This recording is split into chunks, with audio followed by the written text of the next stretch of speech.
friends. Glad to have several of you in here in the chat when this was kind of unexpected. And thank you, Amber, for joining me. Good morning. How are you? Good morning. We've got Brandy K, Joy, Arto's Life, China 7552. Several people in here. Hey, good morning, everybody. So yeah, I think this will be an interesting one. And I knew Amber would likely want to join in because Sam McAllister, the lady who interviewed Prince Andrew, wrote a book called Scoops. And she didn't write just about the back of the Prince Andrew interview. She wrote about it with several other celebrities. And I thought for this one, we would go over her background of her interview with Julian Assange, Steven Seagal, and then the Prince Andrew stuff. Okay. What do you think? Hey, Kung Fu. I'll say Steven Seagal was probably the most random one thrown in there. Right. There are a lot of British celebrities that she interviewed that I'm just not familiar enough with to really give any commentary on what she wrote about them. So I kind of tried to choose the ones that I can talk intelligently about. Oh crap. I take you up stage? Oh. Oops. I hit a button with my book, I think. I used to know more about Steven Seagal and Jean-Claude Van Damme and those guys back in the 80s. Nice. Thank you, 1970. Got my husband coming in, gifting out memberships. Congrats to everyone who got one. Yeah, have you ever saw the there's a compilation on YouTube, and I think it's like an hour or something of Steven Seagal saying Vladimir Putin with a Russian accent, and it's like set to like a techno beat. It's like Vladimir. I think I've seen it. Yeah. Putin. So funny. Oh man. Okay, so the first one we got Cat and Mouse. It's about her Julian Assange. I don't think Katie Seagal is his sister. I don't think so, but I don't know who she is. But I remember hearing. I'm not familiar with the cast. Gotcha. Oh, okay. Okay. Well, she starts off not very flattering about Assange. Oh man, 1970s gonna hear the song all day now. Steven Seagal saying Vladimir Putin. Oh man. Good morning, Princess One. Hey. Okay, like I said, she does not start off flattering about Julian Assange. It says, limp, clammy, indifferent. His handshake was like that of a shy teen, forced to abide by social conventions. Retrieving his hand took a little too long. The middle finger lingered in my palm, leaving what felt like a moist trail. I shuddered. That's gross. It is. Like, I've never heard a handshake described so disgustingly. What? Oh, right, Art? Yeah. The man himself was a shell, thin, pale, with sunken eyes. He moved like someone far older. The steps were labored, his breathing heavy. His cheeks had kind of a gray tinge that I have only seen in prisons. He wasn't getting any sun, wasn't exercising, was barely eating or sleeping.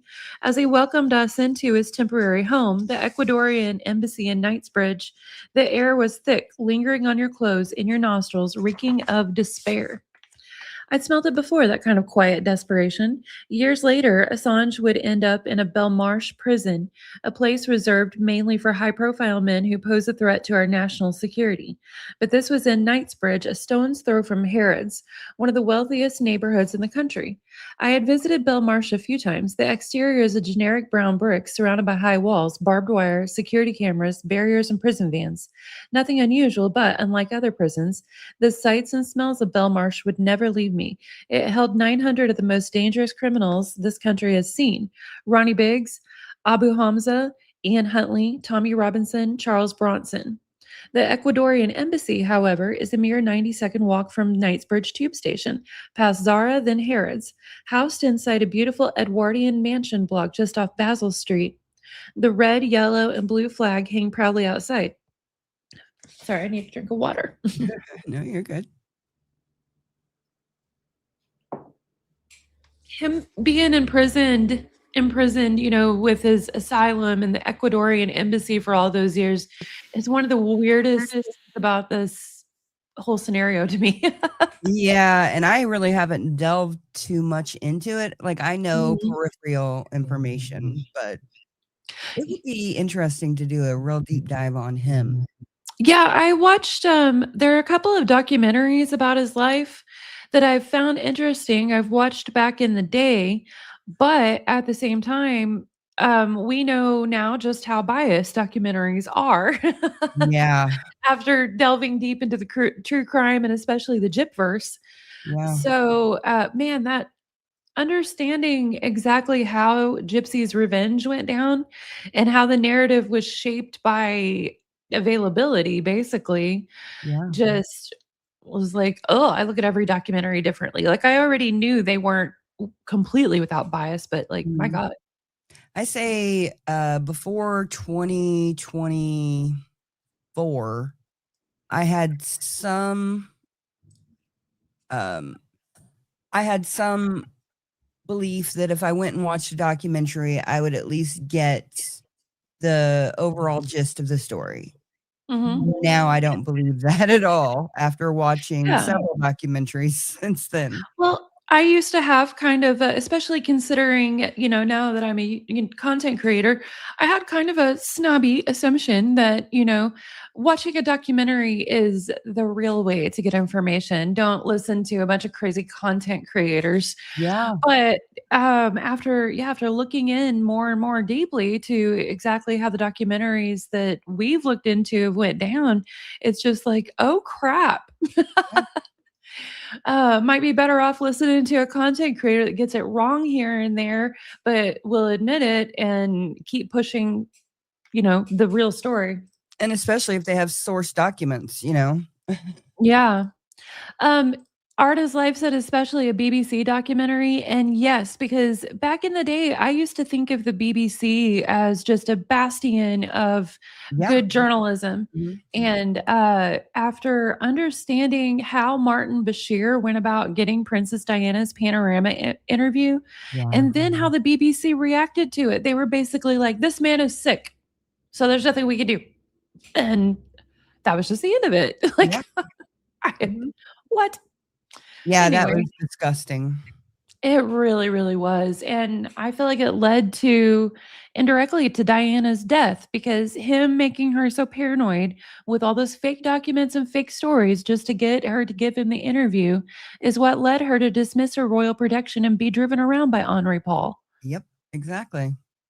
Just my thought, and much like Gypsy Rose, remember how in the beginning I didn't think that, I thought that it was crazy when people were like, "Gypsy Rose is tricking men in prison." Well, then we got the prison emails and we found out.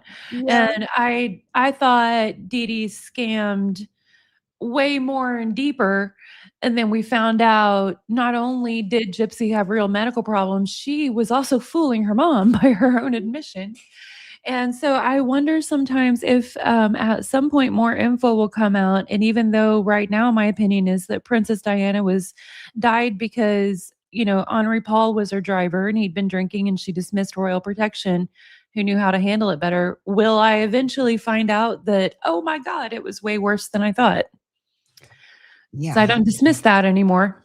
You Yeah, know? no, I mean, to this point now, I'm just at the thought of I don't really know much about a lot of situations anymore, and what I thought I knew has mostly been blown out of the water over the years. So, sorry, Yeah. I don't know if my camera slid down or what, but you can see the top of my computer, so my bad. No worries. I need to get some sort of stabilizer because my camera is on top of my monitor and my monitor keeps kind of shaking and it makes the whole thing. I hope it doesn't make anyone dizzy. I agree. Yeah. Mhm. Yeah, and then I also listened to a couple of people who had been in documentaries and then telling their side of the story where they thought they were coming into a project to actually look at a case and try to solve it for them, And then they come in and they're fed a whole line and a whole theory, and they want you to go with that theory. They don't want you to go off on your own and do extra investigation.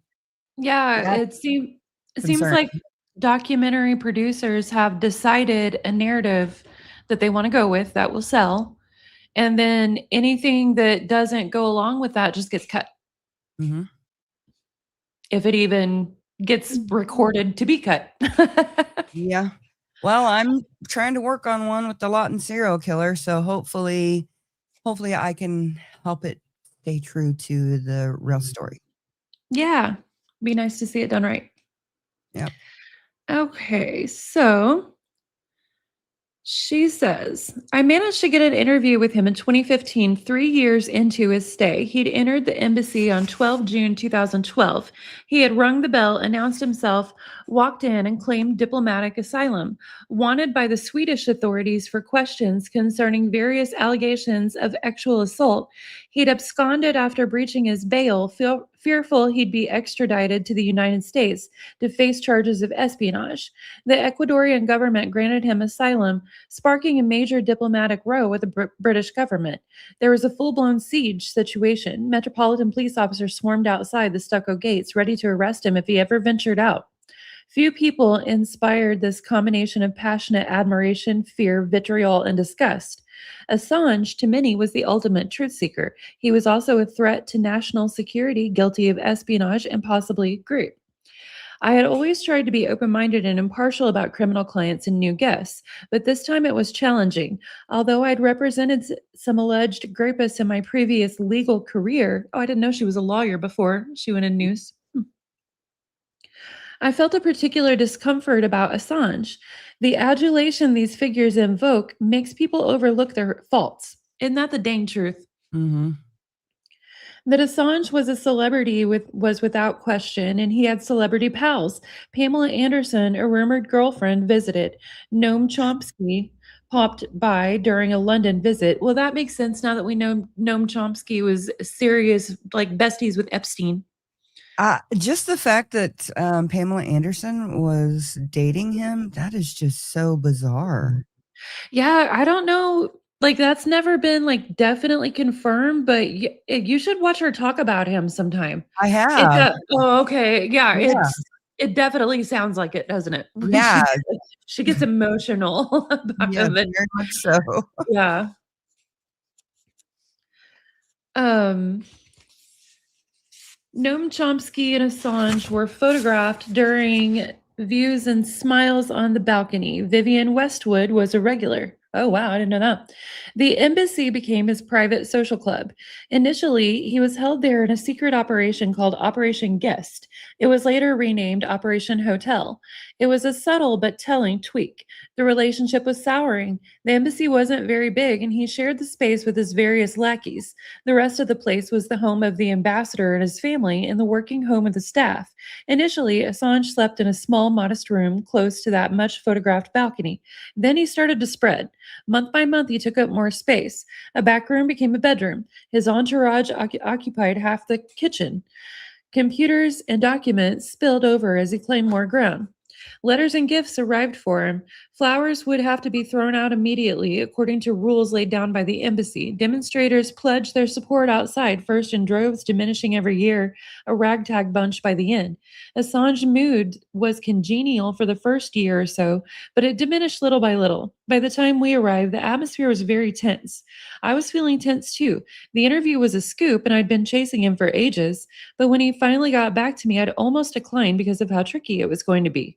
Not the logistics, not my personal discomfort, but the content. He was plugging his book, The WikiLeaks Files, The World According to U.S. Empire. One of the ways he'd been spreading his time was commissioning a series of essays from academics and experts around the world about the international impact of WikiLeaks. It wasn't exactly a two sided account. The contents were, unsurprisingly, supportive of him and his work, with a critical eye to the United States, 600 pages of it. The publishers had made clear to me that he was very keen to direct the conversation about the contents only, while facing grape charges and extradition and hiding from the world. It was a tricky balance. We don't agree We don't agree terms and conditions, but we accept that sometimes an interviewee has one aim to plug their works, and we have the opposite to get a newsline and hold them accountable. I was a little uncomfortable with the balance here. We'd been told we had a strict timed 6 minutes only. It would be on a stopwatch. We'd be cut off if we overran. For a man who had endless time on his hands, he was very demanding about not wasting it. What the heck? Um, I've just got to search real quick and see if Epstein emailed him. Oh, okay. I was just thinking about, later on in his life, he became a dirty, lazy guy. Yeah, the thing is, oh man, he's in the Epstein files a lot, but it looks like he's mostly talking about him. I'd have to really dig in to know. Um, 61 emails mention Assange. None appear to be directly from him from a quick scroll, but that's hard to say. okay. Here's someone telling Epstein Assange will have a 2-day court hearing. I'll let you know how that goes. Hmm. I was just curious because I don't mind someone holding the United States accountable. We're not perfect, and our government, especially, is not like us regular people. Mhm. Um, and if someone is going to be a whistleblower, that's often a good thing. But however, like she said, he was credibly accused of grape in Sweden. Sweden doesn't, as far as I understand, I'm not an expert on Swedish culture, but from what I understand, they don't issue arrest warrants willy-nilly. Oh, okay. I thought you were gonna say against rape. It's like, "Oh Oh, my no, I goodness." was just gonna say, like, their justice system is known for being, pretty fair, neutral kinda Yeah, thing, but I'm not, like I said, I'm not an expert on Swedish culture. Maybe if there's an accusation, they do just automatically issue a warrant, but when I looked into that back in the day, from what I understood, it seemed credible. yeah, that's what I've always thought. Yeah, and, so for someone to be, whistleblowing something as big as the United States while they have an active warrant, international warrant for grape, like she's saying, makes it seem like, can we really trust, what they're Yeah, saying? or quid And pro quo, what can I give right. you? Yeah, And especially now that we know a lot of the people he was close to were right up close and personal with Epstein. So mhm. it just, I don't know. No, Like I it's said, I all I don't I don't wanna sound like, USA always good, kind of thing, but, like, yeah, we have problems that should be called out, yeah, especially, like I said, our government is not always anything like us people, and yeah, that goes for most countries. I don't like what Israel does, but I don't think every single Israeli person born and raised there is probably down and cool with that, yeah, same. but yeah. Same with, any country. Yeah. Yep. All right. That was a long ramble there. Yeah, it's all good. um, Samantha says, it would be a game of cat and mouse. He would avoid being lured into contentious territory, and we would try to get to the heart of his troubles. With someone as clever as Assange, it was a real gamble. Oh, and I forgot to say, anyone who's interested in being in the drawing for this book, just say in the chat, I want to be in the drawing. What I do is after the live is over, it takes YouTube about a day to have the live chat replay available. And then once that's available, I go through and watch and just note down every username that says I want to be in the drawing, put them in a wheel spin. Okay, So if you're interested in this book, just say in the chat, I want to be in the drawing. awesome. Let's see. Sam says Ian Katz had decided it was worth the punt. Ian had known him personally. He was one of the Guardian journalists who broke the WikiLeaks stories. That pioneering collaboration had ended in distrust and threats of litigation. I hoped this wouldn't be the same. High profile interviews were usually conducted by experienced presenters, but it was a last minute get. So the investigation's correspondent, Nick Hopkins, was doing the interview instead. He was a talented and diligent reporter whom Ian had hired from The Guardian, but he wasn't a presenter, which meant I was a little jumpy. Gonna try and skip to her actually talking to him, and not all the description. Blah, blah, blah, blah, blah. Okay. She says, finally, I was allowed inside, well into the reception. The embassy staff were none too thrilled. I had various documents checked, questions asked. It was like a tiny Assange airport security outfit. Next, I was to be taken to the room we were filming in. I had hoped it would be his bedroom so we get a peek inside, but no such luck. The room was far too small for the crew to be set up properly. The lighting was dim and too many people were hanging about. One of Assange's people reminded me of the agreement. 6 minutes on the clock. I nodded, confident we could push it a little. But then I saw he had a stopwatch and felt less hopeful. I asked if Assange slept in this room. They were evasive on any details. I looked around. The walls, once cream, were faded and a little stained. I wondered if this was because of the smoke from his pipe. A shiny wooden table took up about a third of the room. Interviewer and interviewee would have to sit closely to fit in the shot. Finally, the door creaked open and Assange appeared in its frame, tall, gangly, with long white hair. He had the look of an aging pop star. His forehead was speckled with beads of sweat, a neat beard covering the lower half of his face.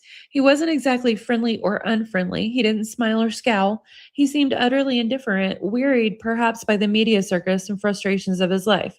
He shuffled towards me and took my hand. I mustered a smile, but he didn't bother. His hand in mine made me uneasy. He exchanged welcomes with the rest of the team and sank into his chair, expelling more dust. His long legs extended well into Nick's space. They were just inches apart. One of his people gave us the nod, stopwatch in hand. Assange grabbed a copy of the book. We didn't like or usually allow a book to be on set like that, but time was just too short to do anything about it. I just hoped he wouldn't read from it. That would be one hell of a delaying tactic. Nick started off asking why he felt the book was needed. Assange, glassy-eyed, replied slowly, well, that's really interesting, and it's the question I addressed in the introduction. Why is there a need to do this? Because in newspapers, you've heard about WikiLeaks and in several other publications over a number of years. So what possibly more can the book add? Well, the press, the newspapers, and so on tend to have just a very minute focus, sometimes politically biased, but just, it's like sweating little flies. And that what we want to understand is the general relationships between the United States and other countries and how other countries work together. My mind was already wandering as he rambled. We were 30 seconds in. I looked around the crowded room and imagined Pamela Anderson here. I'd seen her in a pantomime once, a haze of curls, lip gloss, red, and feathers. Had she been Assange's lover, I wondered? When she had started to visit, it was a paparazzi's dream. Hard to imagine the environment being conducive to romance, let alone private enough. Assange stopped speaking, barely moving.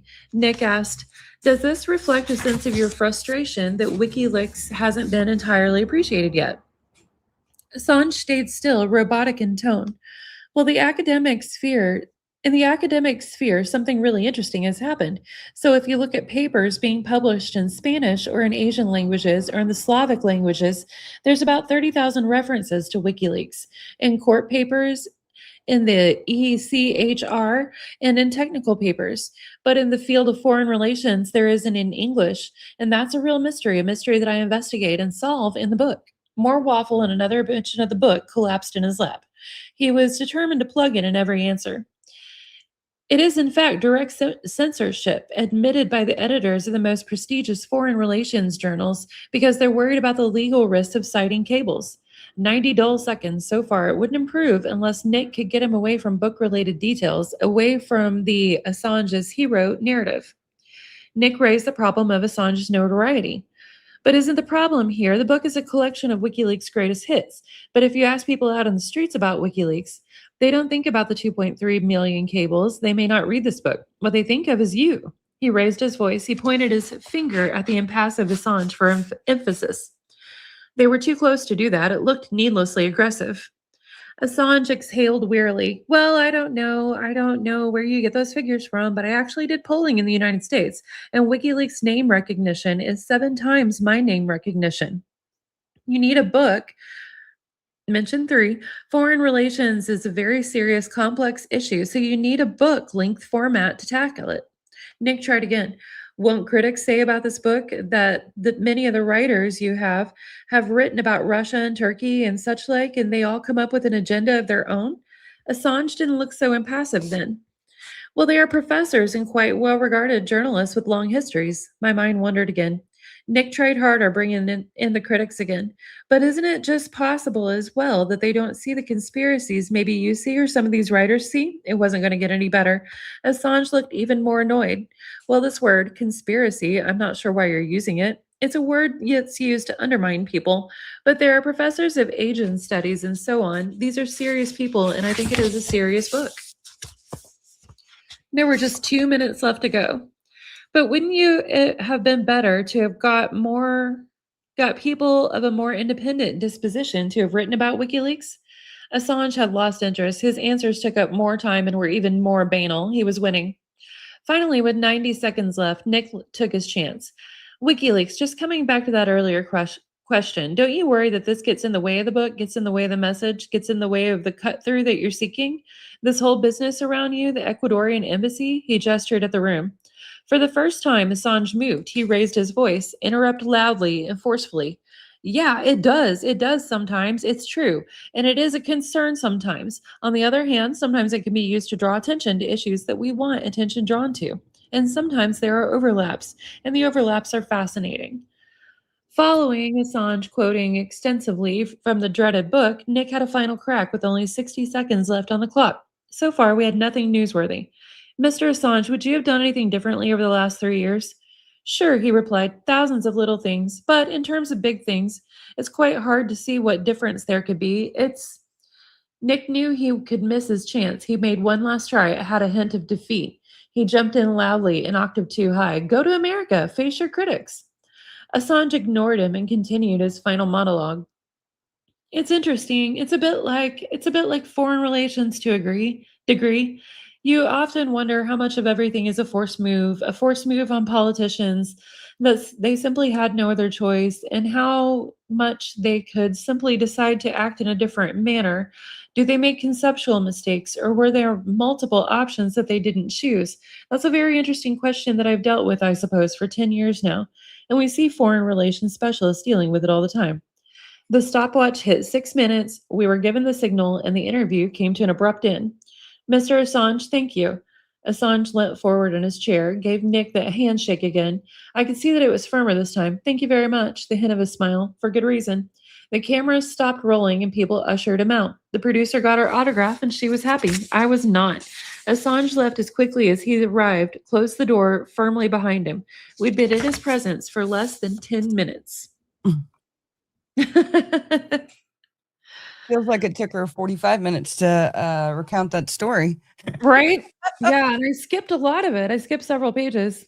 So, was the criticism that the book had come out, and so it was taking away from the information in WikiLeaks, and so it was more about Julian Assange than WikiLeaks? Is that the They were I think they were trying to get him in an interview to talk about anything other than just plugging his book, because the criticism was he already put all the information out with WikiLeaks. This looks like a money grab.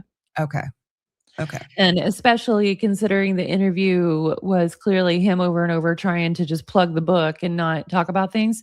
Mhm. What's hitting me with it though is how much he sounds like Epstein in Epstein's Steve Bannon interview when he's talking about stuff. Yeah, I mean, well, and they probably have kind of the same air of superiority, Yeah. you know? Yeah. Well, and it sounds like they were talking to a lot of different people, um, that were talking to Epstein. I wanna do a little deep dive on that book and the contributors, Mhm. and then look up those contributors in the Epstein emails. And then while you were also reading that, I couldn't help but think that he was talking about, scientific papers and stuff like that, and while we know that Epstein, Robert Maxwell. well, all those people were basically running all of that stuff anyways, keeping control of whatever, Yeah. information was out there. Yeah, and, Noam Chomsky being up there visiting Epstein all the time. Well, like he was one of Epstein's people. Yeah. Mhm. Yes, they're Okay. all in bed with each other. And then I saw Yeah. somebody, said something about my, background.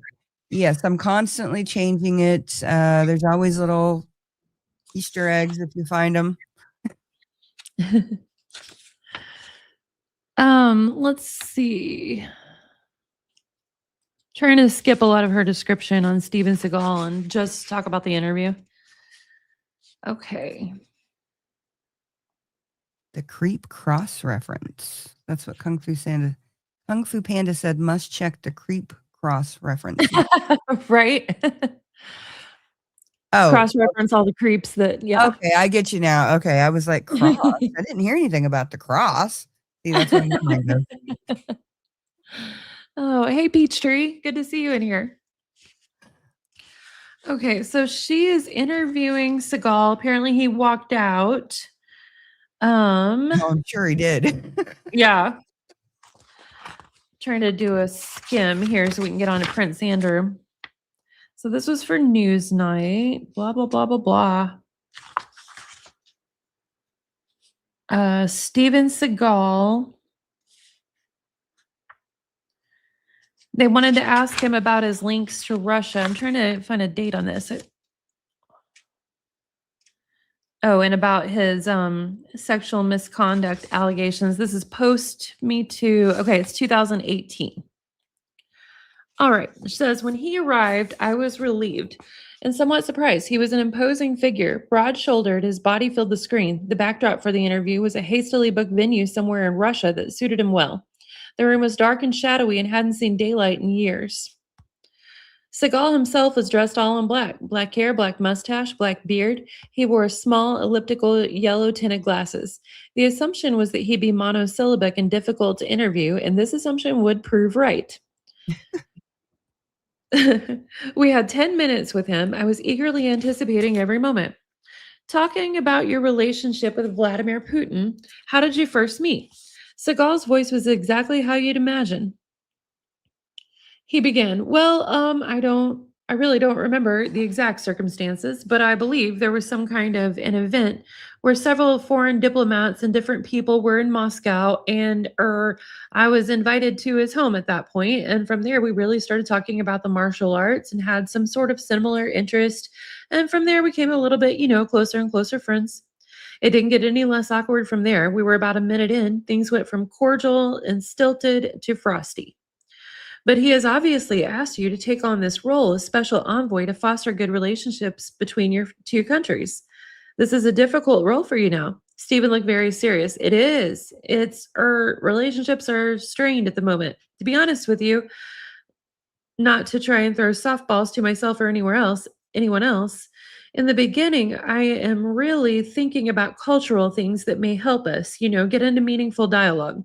Just about things that are not necessarily hot potatoes and difficult political issues. In my head, cultural things could only be martial arts. Says he didn't elaborate much on any of his answers.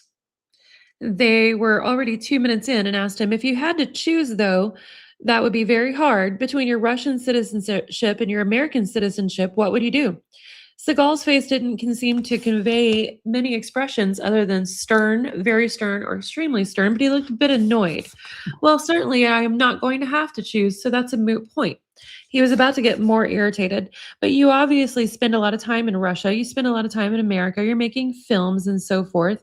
And in terms of your life in America, you've been very caught up in all the allegations of sexual harassment. You had a great allegation against you, and I wonder how you deal with all that. I held my breath. He must have known this would be asked, and he must have prepared a denial. Uh, Brandy K wants to know when the book was written. when it was published Yeah. was I think like 2022, but let me find it. Yeah, 2022. Okay.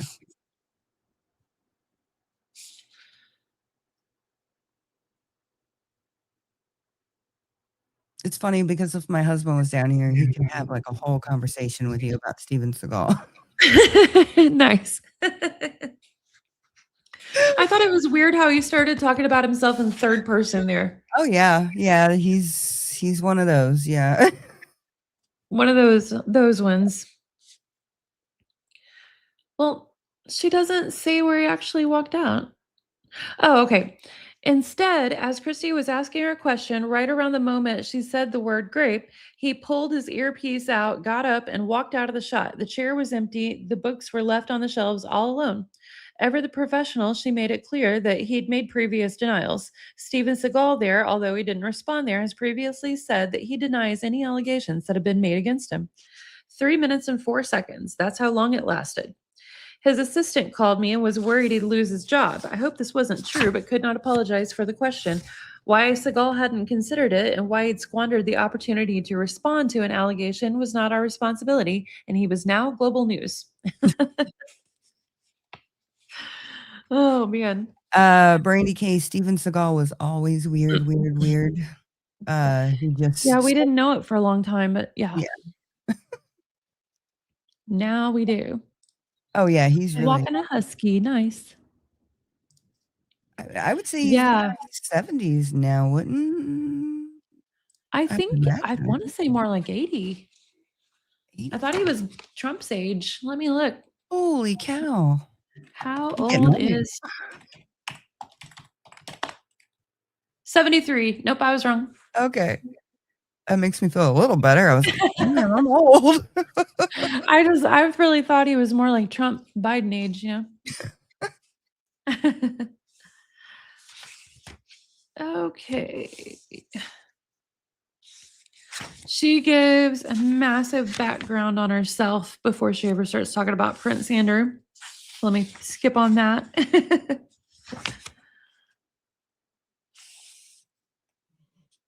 It's not very juicy stuff. I mean, It's really not. Yeah. I can't imagine going to a publisher and saying, "Here's all my juiciest stories."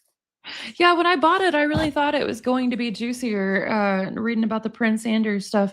But what did come out, hey Sam J, what did come out in this that I don't know if people had said before was the fact that Princess Beatrice was part of the negotiations for Andrew's 2019 interview. She revealed all that because she did the negotiations. Oh, okay. Okay. Yeah, and I also just saw an article the other day, where Beatrice apparently, I can't remember, someone had interviewed Sarah. I don't think it was for an article. I think it was about a business ID pitch or something like that. Mhm. And they said that what they were surprised by was that Princess Beatrice was there, sitting there taking notes and sometimes cutting in to reframe Sarah and make her not crazy. So it really seems like she is deeply entwined in all of Andrew and Sarah's going ons. I mean, we know that her and Eugenie were adults when they went with Fergie to celebrate Epstein's release from prison. Like, to me, And that's all I need to know. and who was Megan friends with? Was it Beatrice or Eugenie. okay.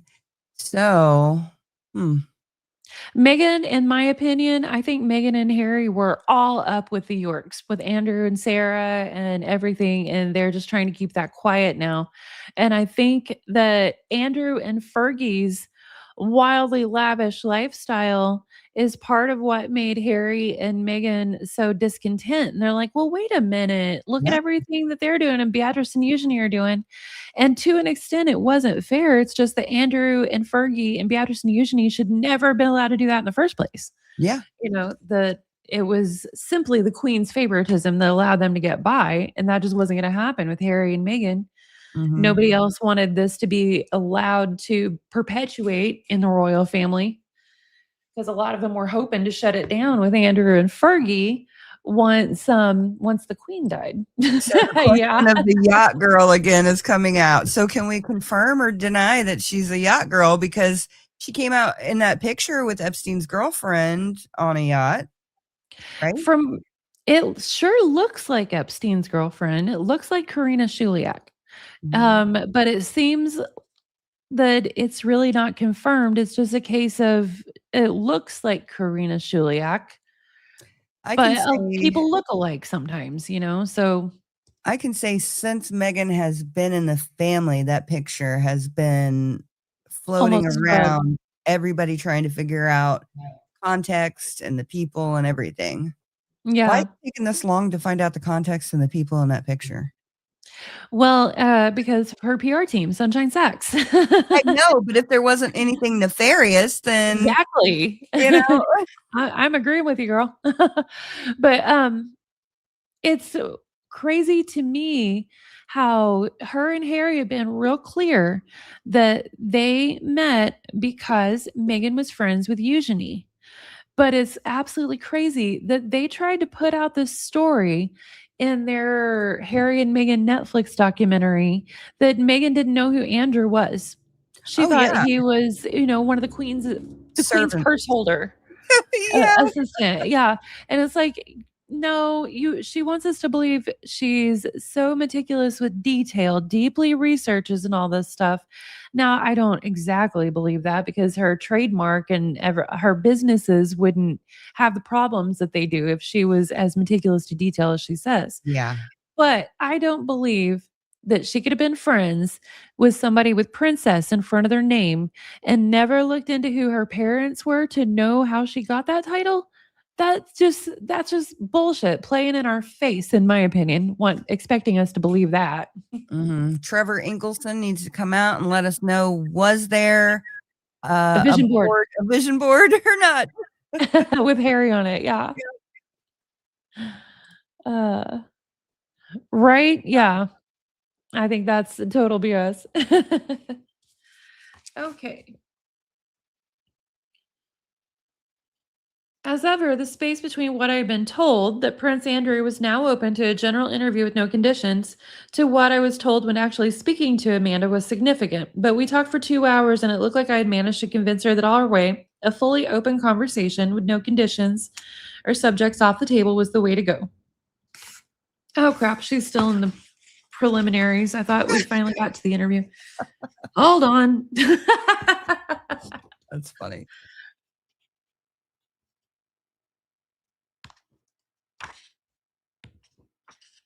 Okay. Okay, yeah. So here's the part where she's shocked about Beatrice being there. They're at the palace to actually meet with Andrew to pre-discuss the interview. And she says, suddenly he appeared from around the corner of a short corridor. Morning. His voice was upbeat. He was smiling. He seemed friendly. I hope you don't mind, but I brought someone with me. This was not something that any of us had expected to hear. We exchanged glances. Who could it be? A lawyer? Someone else in communications? Maybe someone from the Queen's staff. And then from behind him, Princess Beatrice appeared. To be frank, the only thing worse than speaking to a prospective interviewee about allegations of actual impropriety, pedophilia, X with a 17-year-old girl is having to do so in front of his daughter. Right. Princess Beatrice was polite and engaged, carrying a notebook and a pen, but she was evidently anxious about the meeting. Unlike her father, the atmosphere palpably changed for us all. In that moment, I had to make a split-second decision. Who would be the person who had the most impact on the final outcome of this negotiation? Of course, the decision was for Prince Andrew, but it was clear that he was already thinking about who he would choose to speak to rather than whether he would choose to speak at all. And we already thought that Amanda seemed keen for him to speak with a heavyweight interviewer like Emily rather than risk being accused of choosing someone who would give him an easy time. But Princess Beatrice was a total curveball. I heard that she was close to the Queen, who might well ask for her opinion on the meeting, Mhm. and also knew that she was very close to her father and clearly there to protect his interest and to ensure that we were the right people to speak to. Hold on. So in the chat, Brandy and Kung Fu Panda are going back and forth talking about Megan making a vision board on a yacht. Oh, that's so funny. Oh, man. Glue sticks and magazines spread out on the yacht, vision board time. That's hilarious. Okay. The six of us sat face to face around a small table. Prince Andrew to my right, Princess Beatrice was opposite me in my direct eye line, writing many of our answers down. What followed was an intense 2 hours of questioning from Prince Andrew and his daughter. With every minute of it became clear that this wasn't one yet. The meeting veered between everything and nothing. I was never asked about who else was in the frame at this point, but obviously it was the interview that the whole profession across the world would give their right arm to do. The thing that was the most surprising was that there was never any attempt to find out what we would ask or try to place any conditions on the questions.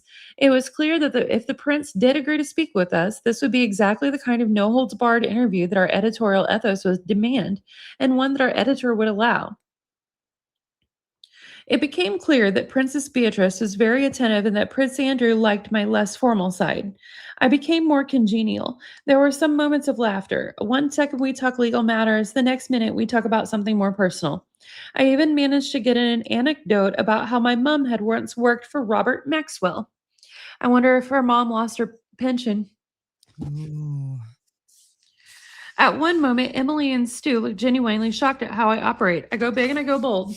As we talked, I gave it to Prince Andrew very bluntly. Sir, I've lived in this country for over 40 years, and until now, I only knew two things about you. It's that you're known as Air Miles Andy and Randy Andy, and I can absolutely tell you that the latter really doesn't help you in your current predicament. Andrew paused, then laughed. The room collectively exhaled. For his part, the prince showed us huge trust. He told us that things that are now global knowledge, which no journalist had likely ever heard of before. In that tiny room, for the first time, he revealed that he had a supposed alibi. He told us about Pizza Express, a children's party. He mentioned the sweating or lack thereof. He talked about how recently he had seen Ghislaine Maxwell. Mm-hmm. He admitted that he made errors of judgment. It was jaw dropping stuff. Yeah, they had no idea Ghislaine Maxwell was gonna be arrested. Like, back then, every Donald Trump, Prince Andrew, Bill Clinton, like, they were all trying to, shove off their Epstein associations by Mhm. being like, "Well, I was only just friends with his girlfriend, Ghislaine Maxwell. She's a Yeah, very lovely girl," you know? I just Andrew took in this a interview ride is on like, this plane. "I knew his girlfriend, Ghislaine." Yeah, the Air Miles Andy is funny. Right? And then he said something I will never forget. As we concluded things, he turned to Princess Beatrice and said they had a lot to discuss and that they should go straight after upstairs to talk about it over a cup of tea with Mum.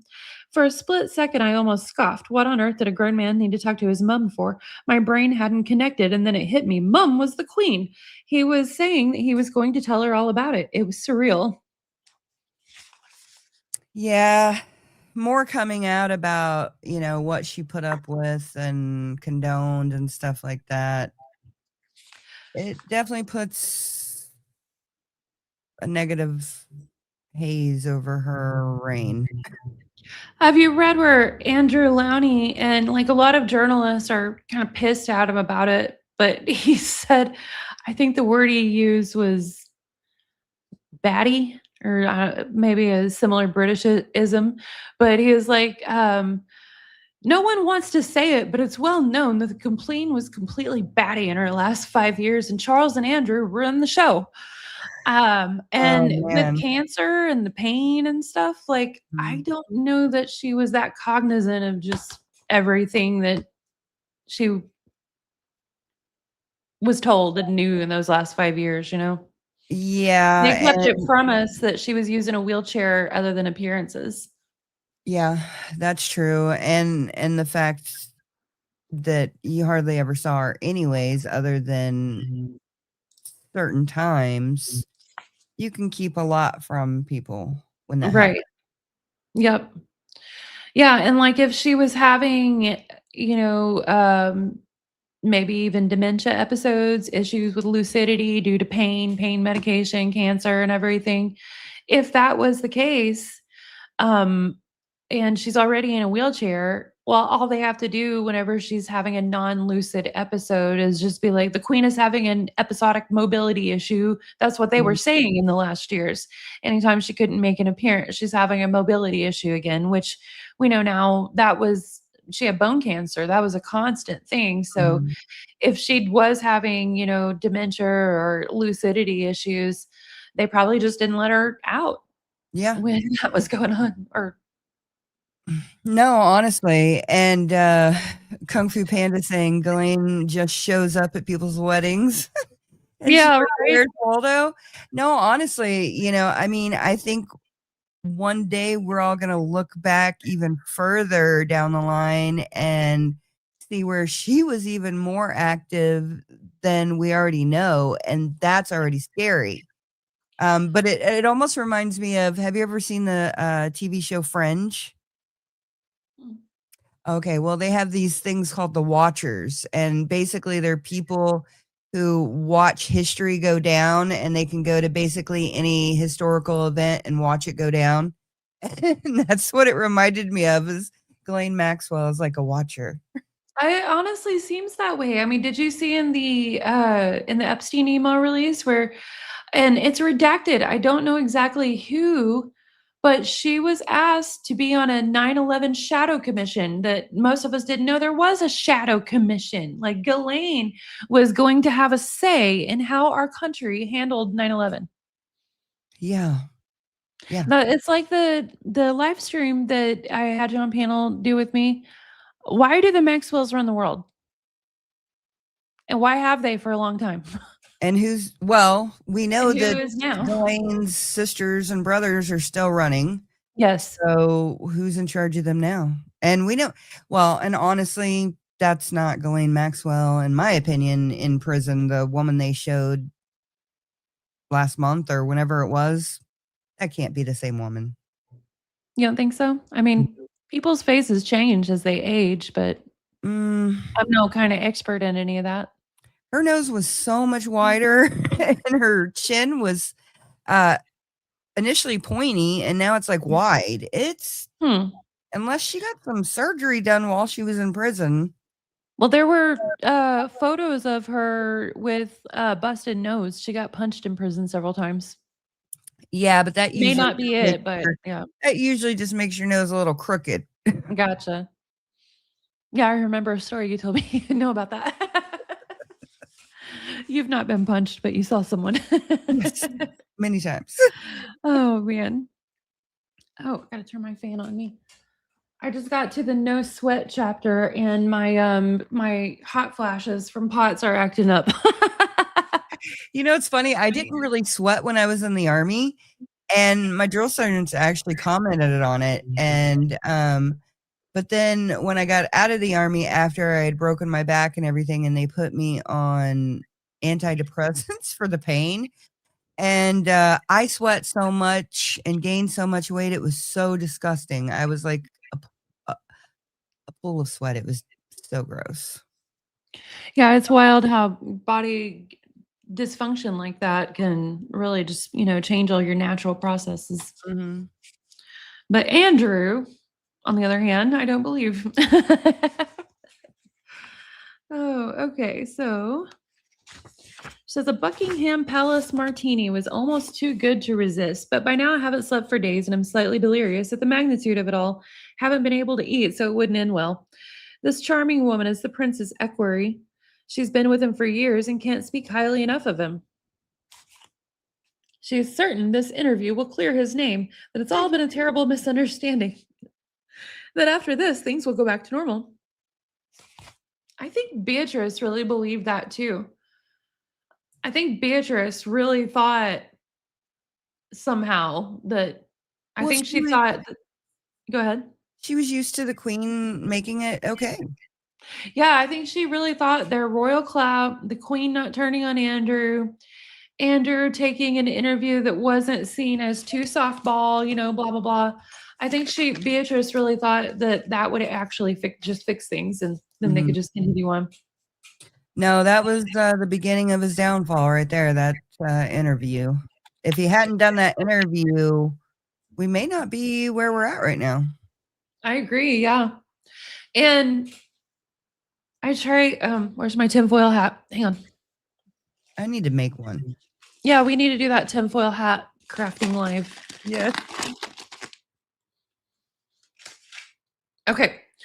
Andrew and Bill Gates have both said in interviews, well, he's dead now, when people are trying to pin him down about Epstein stuff, Mhm. just very matter of factly, like, what are we even, he's dead. What are we even talking about? And it makes me wonder if they all got together and had him killed. A what? If they all got together and had him killed. Oh, Like all the people that had been doing stuff with him and he had dirt on all of them and stuff. What if they're all like, fucking sick of this guy pulling my chain? that's very well possible. When you said that, I thought you meant like a kilt, like a. Oh, no, I was just being my hillbilly Ozark self. They killed him. I was thinking, hey, Britain kilt. Where's she going there?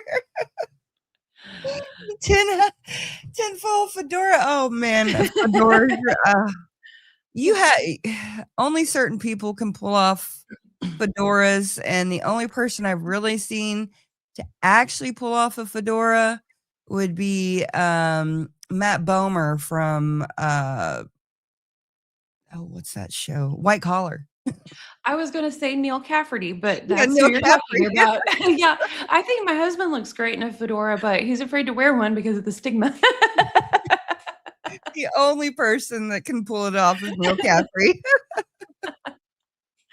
Oh man. Okay, let me take this off and go back to facts.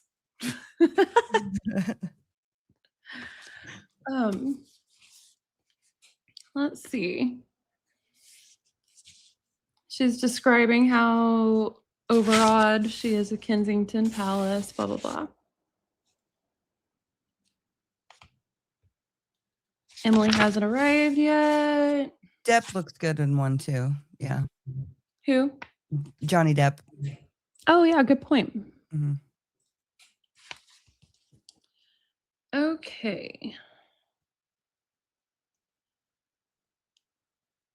As I wait for the camera and lightings to be set up, the equerry tells me that the same room will be used after we leave for a palace cinema night. When we leave, members of the royal household will congregate to watch a film, maybe eat popcorn. It will be as if we were never here. As we chat and I take it all in, Prince Andrew suddenly appears.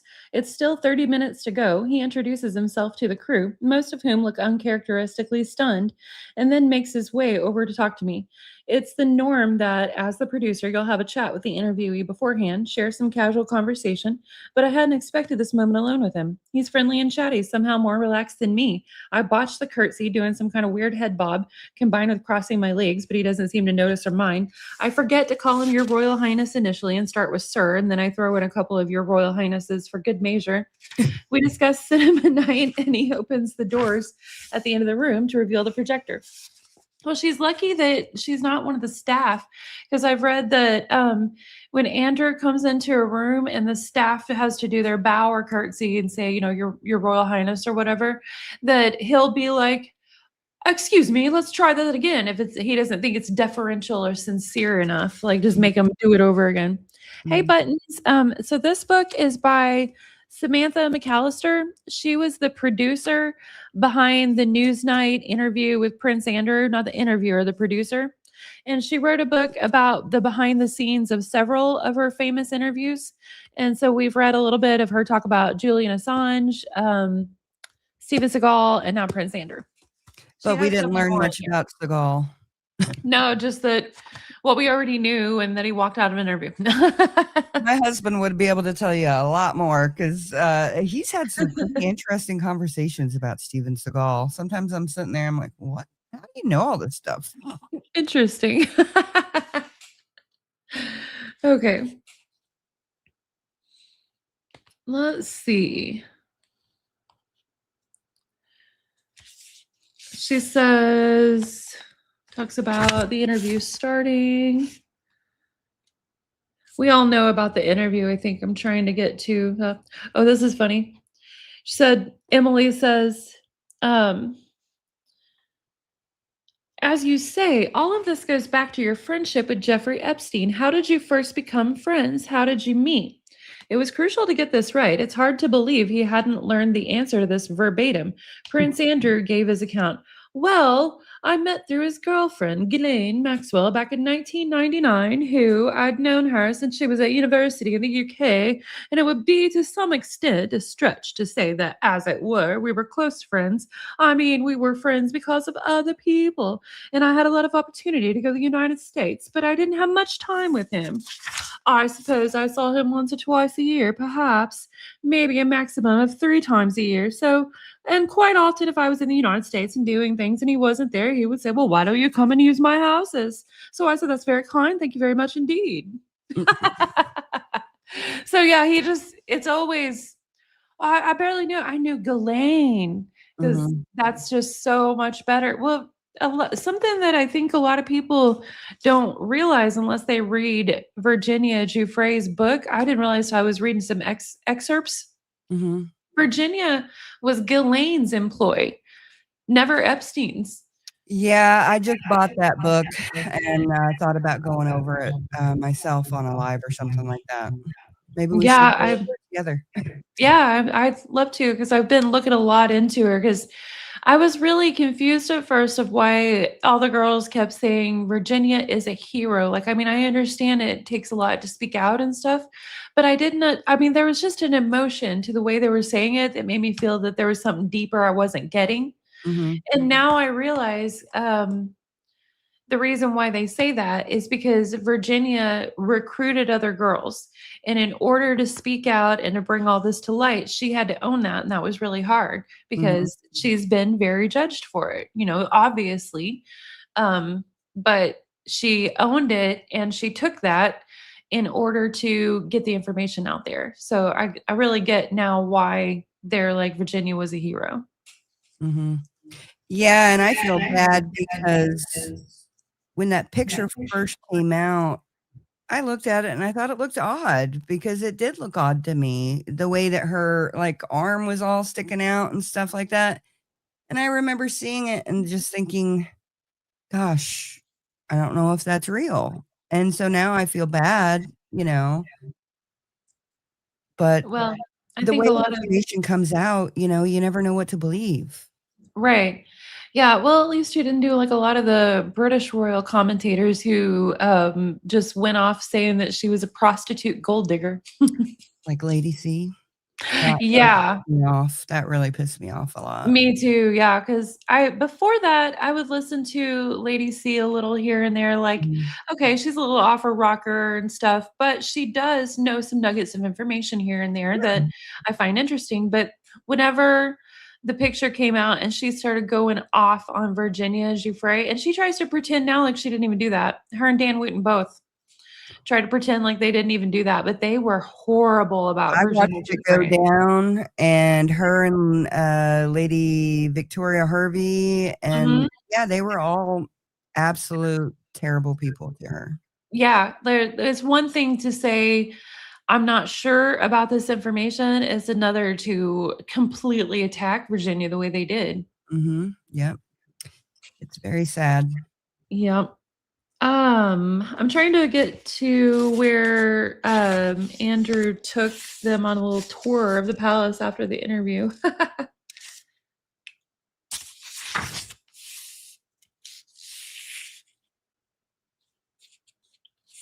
And, this is a bit off topic, trying to find that part. I just got to where they were talking about the picture.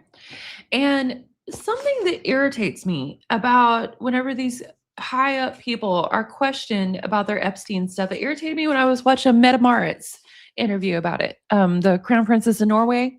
Mhm, Whenever they're like, "Why did you say this? Why did you do this?" They're always like, "Well, I've asked myself that a lot." Ryan Anderson even does it too. He's like, "I wrote myself a note and looked in the mirror. Is this happening to me?" It's like, to me, it's one of the dumbest interview tactics. It never makes them look good. You no, know it what I mean? doesn't. Andrew here is like, uh, right, and I have always, ever since this, as it were, became public knowledge that I was there, I've questioned myself as to why did I go there and what I was doing and was it the right thing to do? They're always like, "Well, I've asked myself that." Like it just like that means something. It's a freaking tactic. Mhm. But yeah, it's Ryan Anderson tries it. I agree, Joy. That was sick. Oh, yeah. Mhm. But then we get to where Emily said, this is so wild, like that I still cannot believe Andrew just sat here and said these words right out of his face. Emily is like, do you regret the whole friendship with Epstein? He says, no, still not. And the reason being is that the people I met and the opportunities I was given to learn, either by him or because of him, were and actually very useful. Like, what? I mean, I can understand whenever you're looking back at something and saying, okay, I don't regret the experience or whatever, but he definitely should have said, I regret being friends with Jeffrey Epstein. I regret going and doing these things. Well, and now that we know that, you know, the majority of his experience with Epstein was sex trafficking, the I don't regret being friends with him, even though we tried to frame it in a certain way, just rings completely hollow. Mhm. Yeah, no, I agree. Yeah, I gotta exactly. head off of here, but No problem. I wanted to say thank you for inviting me. Yeah, And thanks for coming up. I saw Kelly Bez. She says, I love you guys. Congrats on everything achieved this week and all that is ahead. You lovely ladies work so hard and are so wonderful. Thank you. Yes, Into the Weeds has been in multiple articles now that Gypsy made an ass of herself with Natalie Reynolds. I don't know why in the world she thought that that would be a cool thing to do, but she's always been a rage baiter. Yes, she from the very beginning. Yeah. So, yeah. She But rage baited about the alcohol, you know, drinking wine glasses of grape juice and whatever. She rage mhm, baits about the baby, like having an actual doll in the car seat and then being like, you guys called CPS over a doll. Like she's rage baiting the people who don't believe that she has a baby, trying to anyway. and trying Hopefully to make that, everybody feel stupid. right. Yeah. And she's also rage baiting the people who don't believe or who do believe that she has a baby by showing a doll in the car seat, you know, Yeah. because that gives credence. Because I do believe there's a baby because I don't believe the Blanchards could all actually coordinate well enough together to keep a Yeah. secret and a lie like that going. But I don't put anything past her. Like I don't have a problem with the people who believe that the baby's not real. And I Mhm. think her showing that doll was an attempt for her to try to pit the anti-Jip people who are has a baby versus doesn't have a baby, trying to make them fight each other and leave her alone was my Yeah. take on that. It was a rage bait attempt there. No, I agree with that. She's constantly going back and forth, seeing who she can get. Right. Well, I Oh hope man. everybody has a blessed day, and I'm going to go, train some veterans. Have fun. All Thank right, you for everybody. coming up. Thanks. So yeah, anyone who is interested in this book, like I said, there it's she does ramble a lot, but there are some interesting nuggets in there. No, Into the Weeds has a live every Saturday at 5. This Saturday they're gonna be interviewing that sorry, I hiccuped y'all. The lady who hiccuped again. My protein shake isn't agreeing with me. The lady who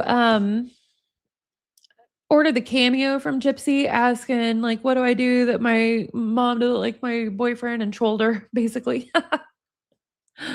Oh, man. But, yeah, anyone who's interested in the book, just be sure and say in the chat, "I'd like to be in the drawing," before we go, and I will do that drawing after YouTube uploads all the live chat for me, and I can see everyone's comments. Like I said, that usually takes about 24 hours.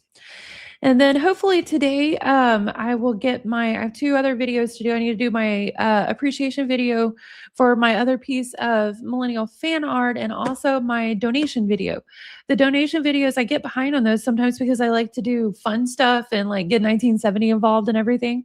So it's not as simple as my usual ones. Like I could just sit down and film because I want to plan a fun thing. So, anyway, we will get those out to you soon, friends. And thank you so much, all of you, for being in here with me on the impromptu lives. I appreciate it. Have a good day, everyone.